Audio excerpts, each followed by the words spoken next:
you mentioned this, and I'm interested. But, you're a generation before me, and I mean that in a positive way. Did you open up for a lot of bands? Did you do those gigs? Not many. I did. My first ever opening was I opened for Buddy Rich at the Bottom Line in New York, which is a really cool gig. That was cool, and I did like a couple of dates with the Pointer Sisters, which was very. We had the same management. We both managed, so they stuck me on their show. But they were all very. The audiences were very calm. It wasn't like a raucous rock crowd. I opened for some singers, never bands. No, never bands. I've heard those horror stories. So I was just talking about Albert Brooks. You had that famous story when he was opening for Richie Havens. And Richie. The guy can say, if your name ain't Richie, I wouldn't go out there. And I never had that. So I opened for, they were very dignified. I did Melissa Manchester. It's like, well, that's a very polite crowd. Right. And they're not, even if they're not eager to see you, they're not throwing stuff. But yeah, no, I never would have had the confidence to stick it out with a band opening for somebody when they actively don't want to see you. Because I'm going, I got nothing to. But wouldn't you'd have to stay up there to get your money, wouldn't you? You'd have to here's a 20 or 30? You do, yeah, you have a job to do. And I'm sure I've told the story. I don't know if I shared it here. I did about a 2-week tour with Melissa Manchester, early 80s. Talk about going out early. This was early for me, 83, I believe.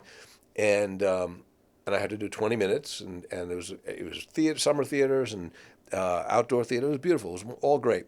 And then we came to the Concord in the Catskills, which was notoriously tough audiences, just older Jews who they've seen it all, and the legend is that they brag about. Joan Rivers used to talk about the audiences brag about who they walked out on. You walked out on Buddy Hackett. I walked out on Alan King. They're just horrible. So before the show, Melissa Manchester says to me, "Listen, it's going great, and I love you. Just know that tonight might be a little tough." I said, "No, these are my people. We'll be fine." She said, "No." She said, "The guy last year left the stage crying." Oh, Jesus. And I said, "No, I think I'm going to be fine. I'm going to be fine. These are my people."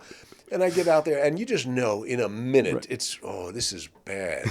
And then everything I say, suddenly it's coming out worse, and like, "Oh no, don't say, you did a joke about bacon. They don't eat, everything is wrong."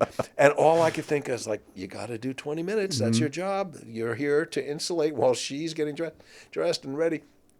I slugged it out. I don't know what, maybe I did 18 minutes, 19 minutes. I get off, and there's Melissa on the stage. She goes, "I was ready the whole time."